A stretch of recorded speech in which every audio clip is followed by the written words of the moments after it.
Los signos de repetición son un recurso que tenemos para no tener que escribir tanta música. Piensa que antes las partituras se escribían a mano, con tinta y una pluma.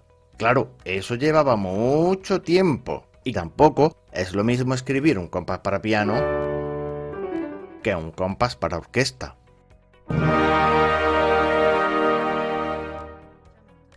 Los signos más habituales para indicar una repetición son tres. El primero se llama barra de repetición. La barra de repetición es una doble barra con unos puntos alrededor de la tercera línea, y eso significa que hay que repetir hasta ese punto de forma que la segunda vez que lleguemos tocando se continúa de manera normal con la partitura. ¿Pero desde dónde hay que repetir? Pues hay dos opciones. La primera es que nos encontremos otra barra de repetición con los puntos enfrentados mirándose entre sí, tal y como ves en el ejemplo. Esto significa que solo hay que repetir el trozo que está entre las dobles barras con los puntos enfrentados. Y la segunda es que si no existe esa barra, quiere decir que la repetición se hace desde el principio. Aquí vemos cómo sería el recorrido a tocar en un ejemplo típico de unos puntos de repetición.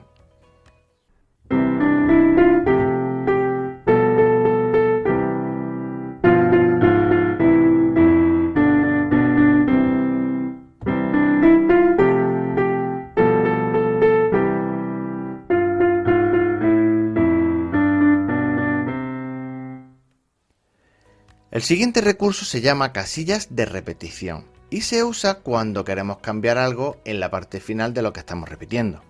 Su señalización se hace tal y como ves en la imagen. Se señala con una marca encima del pentagrama todo el fragmento que se tocará solo la primera vez que lleguemos a ese sitio de la partitura. Como ves, en esa marca pone que ese trozo de música es para la primera vez que se llega tocando. Y fíjate que al final del trozo hay una barra de repetición como la que hemos visto antes. Detrás de esa primera casilla de repetición se escribe una segunda casilla donde estará el fragmento que va a sustituir a la primera casilla la segunda vez que lleguemos tocando. Como ves ahora en ese trozo pone segunda vez. Una vez hecho ese segundo fragmento ya seguimos tocando normalmente como siempre. Aquí tenemos un ejemplo de qué haríamos al tocar con unas casillas de repetición.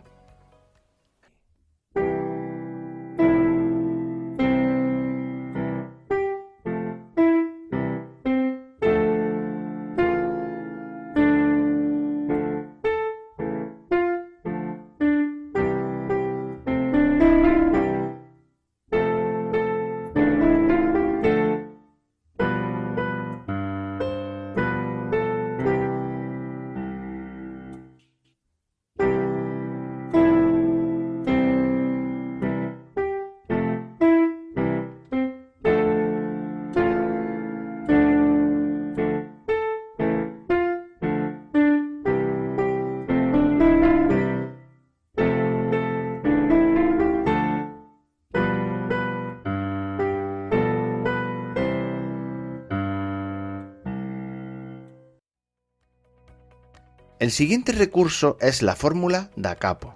Da capo es un término italiano que significa desde el principio o al principio. Su traducción es un tanto libre. En música, lo que nos viene a decir es que hay que volver al principio de la partitura desde donde nos encontremos la palabra da capo, normalmente al final de la partitura, y de esa manera volver a repetir desde el principio hasta donde encontremos la palabra fin o fine si está escrita en italiano. En esta fórmula de repetición siempre estarán esos dos elementos, por un lado la palabra da capo al final de la partitura y por otro la palabra fin en algún lugar de ella. Claro, a esta palabra fin, la primera vez que nos las encontramos tocando, no le hacemos caso, acabaría todo ahí. Así que continuamos tocando hasta llegar al final donde tendremos la indicación da capo y así volveremos al principio para repetir. Y ahora sí terminaremos donde esté esa palabra fin.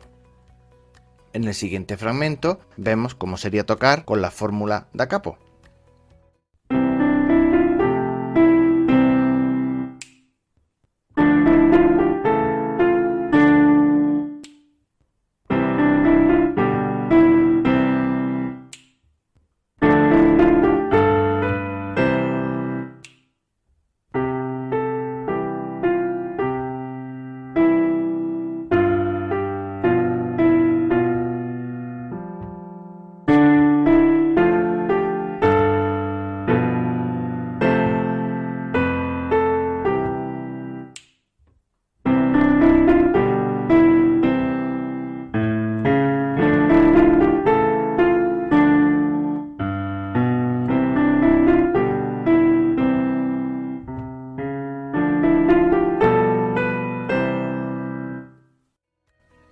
Un detalle, a veces no ponen las palabras da capo, sino ponen solamente las siglas DC, que significa lo mismo.